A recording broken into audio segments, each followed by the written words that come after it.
with Robin, who is prior Coast Guard petty officer, right? First class, yeah. Petty officer, first class, that all makes a difference for sure. How many years were you in the Coast Guard, Robin?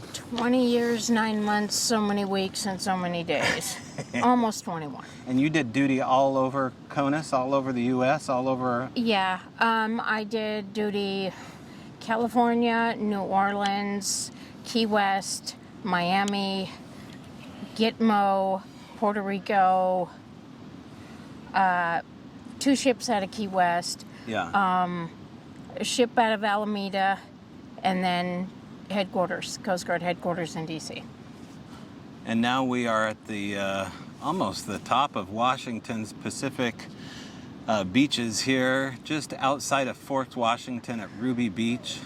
And on our way here, you were relating a couple of interesting stories here about being out to ocean. I thought it'd be fitting for you to relate some of the stranger, maybe ghost stories that you heard while you were in the service there. And you'd said that you maybe had heard your first EVP while you were out in the ocean. So start with that one. Talk about what that story from the beginning. Okay.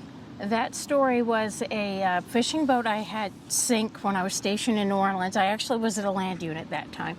And it sank, and it became an Admiralty law case, which is maritime court. And so they subpoenaed our logs, and we had to make a recording of the actual working the vessel sinking. And so that they would have the people who worked the case make the recording, because we knew what was there, where it started, and we would go with the log. We would have the log, and we would make a copy from the big reel-to-reel tape. And so me and a buddy of my coworker, my duty section, we were the ones who'd worked the case. So we're playing the tape back, and at one point in time, the voice of the guy who was the captain of the boat, he stops. We think the boat is sank. Actually, we know from public record by this point that the boat has sank. And all of a sudden on the tape, we hear the guy's voice, and he's saying, "I'm dead now." And we were like, "What? Did you hear that? I didn't hear that when that happened. Do you remember when that happened?" Nope. And we were just kind of scratching our head, and my supervisor came in to check on us, and we told him about it. And he's like, "That's an EVP. It's called electronic voice phenomenon, and we don't know what it is, but they think, that ghosts are the voice speaking." We were totally creeped out by it. I had it happen a few other times. That was the first time I ever even heard of an EVP, and I didn't quite understand it either. But so at that time, with that captain that had sunk, it had happened how recently to the point where you heard that EVP? Was it immediately after? It was within a few days. Okay, within a few days. Within a few days of the boat sinking, we knew automatically, if a boat sinks and you work the case, you can pretty well expect that you're going to have to make a tape and send copies of the logs, and we would also be on standby in case they want us in court as, primary witnesses. Right. So. And what was the nature of that boat sinking? I believe it sank in a hurricane or a tropical storm in the Gulf of Mexico. It was a fishing boat. I don't remember if it was a shrimp boat or other kind of fishing boat. Right. But it was definitely a fishing boat.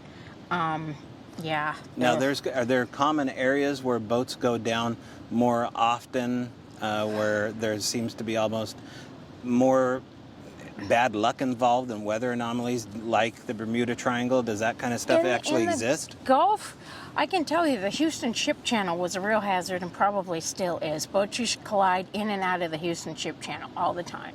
They'd slam into each other and sink. Big boats would slam into a smaller ship, merchant freighters, oil field boats, and they would sink each other all the time. I must have worked 4 SOSs in like 1 year in just this one area of the Houston Ship Channel. Galveston was not great either. But let's see, out in other places, like in the Keys, there would be passes, reefs, and stuff like that, and a lot of stuff would happen. You knew from a chart. You could see from a chart there would be these tiny little X's with wreck, Right. or a little line drawing like of a mast sticking up, like a hull and a mast sticking up. That was a symbol for wreck, and you would find them on the charts. And you knew, there were old Spanish galleons out there, all kinds of stuff. Oh, wait. Like actual galleons afloat? Yeah. No, talk about that. What do you mean? Nuestra Senora de Atocha, the Atocha, big Spanish galleon, gold or silver fleet, 17 something, sank in a hurricane. It was off Key West, but I think it was like 100 miles off. And it was being actively, Mel Fisher was a treasure hunter who found it. He found some of the other ships involved in that Spanish fleet. They were diving on it, and it was, it was off limits. They had the salvage rights and stuff. But you knew the places, from the old, the charts where wrecks were and stuff. And more often than not, bad stuff still happens in those places. So what about actual ghost ships? Is that something that you'd heard about? Yes, I heard about them. I worked one once, but it wasn't ghost ship in the way you think. It was a 50-foot sailboat. We were south of Puerto Rico, between South America and Puerto Rico, a couple 100 miles offshore, and it was what we call a mom and pop sailboat. And it was a couple, probably in their 50s, who'd retired, bought a sailboat, were sailing around the Caribbean, and some Colombians snuck on board one night, murdered them, and took their boat for a one-time drug run. And so we find this sailboat that's adrift. It's not acting like anybody's on it, but drug runners act like that too. They pretend to be, flotsam. They would hide on the coastline during the day and then come out at night and zip. This thing wasn't acting that way, but it was acting weird. So we sent a boat over to go check it out. And the BM1 on the boat, I saw him. He started to go up on this sailboat from the little RHI rigid hold inflatable small boat, and he was climbing up a ladder, took a couple steps up, stopped, immediately turned around, jumped back in the boat, came over in a big hurry, and we're like, what? And he's like, there's bloody handprints dragging off the stern of this boat. Put together an evidence kit ASAP. I need plastic bags, I need paper bags, I need Q-tips, I need the camera, I need the video camera, I need Q-tips, and I forget, the guys who did this were taught how to make a rudimentary evidence kit. Sure. And that's what they were doing. And but it just raised the hair on the back of your neck, just seeing his reaction like that when he came back, and he was white. I'm like, what? And he says, evidence kit. He's like, these people that were murdered. Yeah. And I think he saw dead people. Modern day pirates, they exist. Yeah, modern day pirates, most definitely. And they'll slit your throat to use your boat, leave it covered in cocaine residue, cut it loose, and it just drifts until it sinks or somebody finds it. And that's what we called ghost boats. How often is the Coast Guard involved with busting drug runners? Is it the mainstay of their job down there? Not mainstay, but probably a quarter of what we're doing involved drugs. Really? Yeah. And mainly coke? Cocaine, heroin, hash, lots of marijuana, but honestly, mostly it was cocaine, and it was pretty pure stuff. Occasionally we'd find black tar heroin. Oh, gotcha. Which was just weird. It was like, what is this weird cakes of this blackish brown stuff? Yuck, it's heroin. It's all trying to make its way to the tip of Miami? In the U.S. anywhere. Yeah, that's what they were after. Cocaine was big and still is big business. But it's really cutthroat, and I knew people who got out of the Coast Guard and would work for the drug runners for a while. Oh, really? Yeah. They changed from white hat to black they hat. usually didn't live very long. They would kill them. Now, what about strange anomalies while you're out there? Did you ever see any strange lights that would classify as USOs? Or I saw St. Elmo's fire once, so that was pretty wild. And what's the difference between St. Elmo's fire and a UFO? Oh, okay. St. Elmo's fire is a lightning phenomena. It's static electricity in some sort of like ball lightning, and it would hit the mast and run down it, or bounce off the mast and just be like balls of lightning, balls of light. And you were, pretty freaky. But I worked in the area that typically we consider the Bermuda Triangle, and I can tell you, we had marked them on a chart, but they were dead zones. And I mean, your radios wouldn't even crackle with static. They were completely silent. And as you got in there, you would hear those kind of noise. And then everything was dead silent. And you're flipping through the frequencies and you're trying to call out, you're trying to find somebody. Nobody, nothing. Magnetic shit, the compasses and the gyro would be spinning, and we couldn't communicate with anybody. Now, are these surprise locations, or are they pinpointed on a map? Like, if you go here, They shift. they do. They would shift. We were trying to keep track of the anomalies to see if there was any sense to them. Yeah. Apparently, it's something to do with the Earth's magnetic field and magma under, I don't know, geological features somewhere, and it would cause your compass to freak out, and then the next time you'd come there, nothing. We would actually mark it on a chart and at the time and the date. In a lot of cases, though, you'd be there for all day, all night in this one spot in the ocean, and I'd finally have to call up to the bridge and go, if we don't leave, I'm never going to be able to talk to anyone. We need to move, because you had to get out of it to be able to communicate with anybody. It wouldn't cause engine failure? Oh, yeah, weird shit like that happened. Sometimes electrical stuff, but the engineers were pretty good and were on top of it. I mean, there would be stuff they'd scratch their heads over and say, we don't know. We're not even going to talk about it. We don't know. But most of the time, the weird shit was electromagnetic. But I could see, some of the boats that had disappeared out there in the Bermuda Triangle and stuff. And the aircraft that the Lost Patrol. I could see how that could happen, because it was just weird. Did you find yourself out there looking for ships or airplanes in those areas that had gone missing?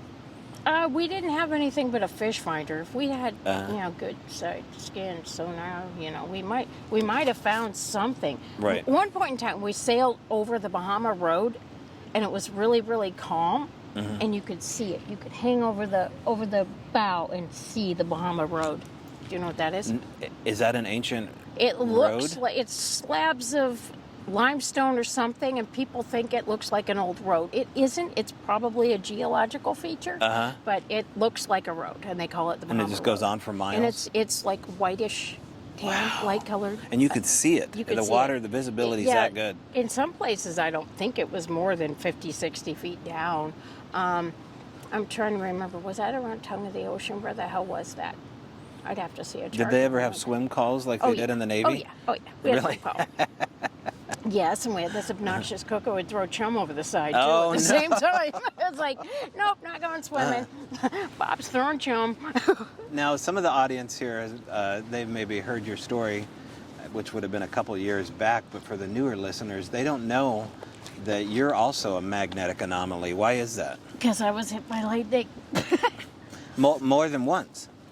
I've had a whole bunch of near misses, but the really good time was once. I've had some flashover. I felt it, where it like hit the radio next to me, and you could feel the electricity, because it kind of little bits of it sparked at you. But I was stationed in New Orleans, and I was working a ship that was the chief engineer had a heart attack, and it was a really bad thunderstorm, but I had to react. You don't want somebody to die. Yeah. You knew you were taking a chance on transmitting off a 300-foot tower. Eek. And I got nailed. Did you know what had happened immediately? Not quite. I could hear the thunder and lightning was right over top me, and I was on a telegraph key. I was literally working this guy by telegraph. And, the engineer had a heart attack. He passed the information. We told him, okay, we're sending a helicopter out to get you. He'll be here this time. His call sign is this. Bring your guy out in a litter to the bow of the boat. It depended on configuration of the ship where the helicopter would get him up, And I had just passed all that information when I got hit. So I was mostly done. Got hit. I'm left-handed. My left hand was on the telegraph key. These 3 fingernails were vaporized. Just gone. Nothing. And they look fine now. They look fine now. They didn't grow back all. It took a while to grow back, like 6 months. Yeah. I had an exit wound up my left ankle. It threw me across the room. When I came to, I was flapping on the floor. My radio's on fire. My console is like a sheet of flame off the right side of it, going all the way up. And 2 of my coworkers have fire extinguishers, and they're putting them out. And then once they get that out, and they've turned off somebody else hit the breaker switch on that series of radios, so it wasn't live anymore. Then they're standing over me, and I'm convulsing on the ground, and they're discussing whether or not it's safe to touch me, because I might still be live. They're poking me with a dead man stick. Okay, nothing's sparking. While you could very well be in cardiac arrest or dead. I couldn't talk. Yeah. I was convulsing. And then the protocol, and I believe it probably the same, if you don't know that, people get hit by lightning can explosively break bones. And you can have big gaping holes and be bleeding. So my two coworkers, after they realized that, okay, I'm not a live electric anymore, they're rolling me around and pulling up my clothes to make sure I don't have any broken bones or big gaping wounds. And yeah, I'm the first girl at this unit. And they're like, sorry, please don't be angry at us. You know, they're like rolling me around over to pull up my shirt and everything. And I'm okay. And that's when I realized I couldn't talk. I couldn't talk at all. I could nod my head, but I was still shaking really bad and still kind of flapping. I mean, they would hold my legs down and my arms would flap. I mean, one of them was laying across my leg, and and they're laughing because I'm like a fish. And anyway, I had really long hair back then, long enough to sit on, past my waist, and I used metal hairpins that were like 3-4 inches long, and they were stuck in the wall and the ceiling above me. And if like darts. If any of my coworkers had been in there as a backup to copy this, your pins would have killed them like little they were like, dolls. oh my God, we would have been skewered. They had to use pliers and hang on them to get them out. What kind of long-term effects do you have from that? I have the outside of my leg is kind of numb all the way up. I had really bad carpal tunnel in my hands. That's carpal tunnel surgery. I think it burned it all up. I never had trouble with it again, much. I mean, the problems It fixed it. It burned right through. All the scar tissue is what I think. But, yeah, I didn't have trouble with that as much. My heart used to speed up and go nuts, and I didn't know why, and that part I didn't like, and that might have been from it. Here's the thing you need to know after you get hit by lightning. It can redo your electrical signal, like your brain and your heart kind of electrical signal. A lot of people die in their sleep. I went home and went to bed. I was a total idiot. I was 22. I could have died, and I wouldn't have even known it.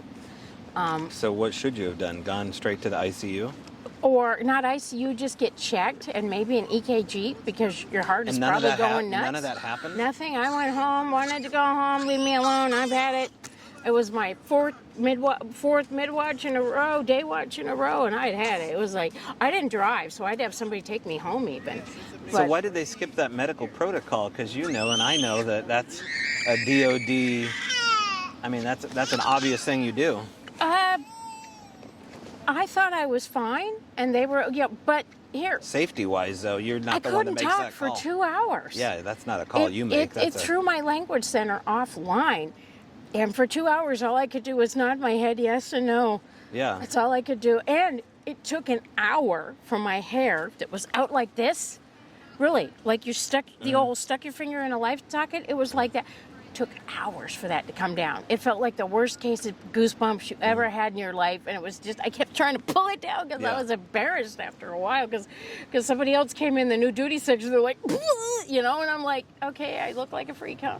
But electronically, there's some issues here. I remember you discussing how electronics around you, you can't wear a digital watch, for example. I am wearing one. You are? It is starting to act up now. I'm wearing an Apple Watch. Okay. I have a shockproof, waterproof case on my phone.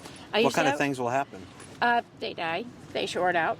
In the early days of cell phones, they would just short out. I always had the insurance and stuff. Yeah. And a couple times I'd bring them in, and they're like, "What did you do to it?" Yeah, I'm like, right. Don't know. But yeah, electronic watches used to die. A coworker of mine whose family ran a jewelry store, after a few years, he said, "Quit buying cheap watches. Go buy yourself a Rolex. If it doesn't work, they'll fix it for free." So I bought a Rolex. For years, I wore a Rolex, and it slowly lost time. But that's all it did. Everything else would just literally seize up. But your Apple Watch is running okay? Does it have any issues? It talks to me when I don't want it to. And it'll turn stuff off sometimes, but so far so good. Really, I have it for the EKG, honestly. Can you tell when there's a storm coming when we can't? Can you sense it like an animal? Oh. I don't mean to put you in that. No, that's okay. I hadn't thought about it. I probably can a little bit. Yeah. But I've had at least 6 near misses since then. I mean, I would be on a boat or on a land unit and be talking to somebody on the radio, set the microphone on the stand, and it would blow up in my face. Wow. I had a teletype blow up that way.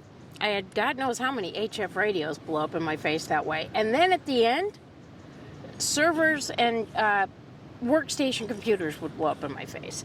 But when there was an electrical storm or surge or something, it wasn't like I did it.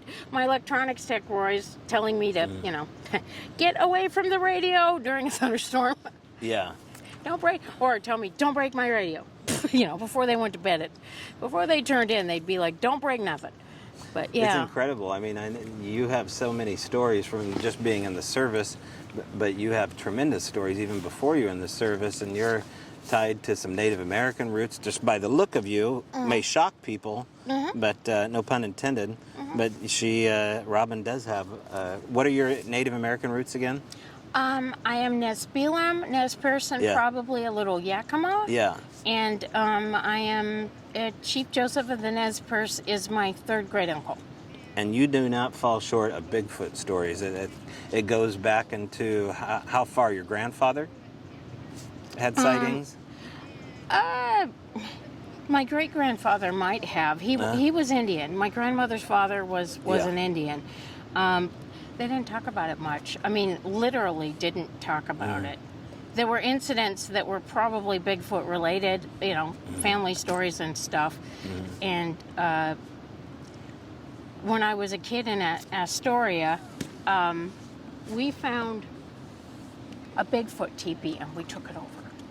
You took it over? I was 9 or 10, and we wove cedar boughs around it and made it watertight, had a little fire pit, and it was way the heck out. It was out a couple miles from housing. I mean, it took a while to get there, and we couldn't get back to it. It was our fort, our hangout all during the summer, and then over the winter, when the daylight goes away and it's not light for very long, we actually couldn't get home from school and make it out there in time.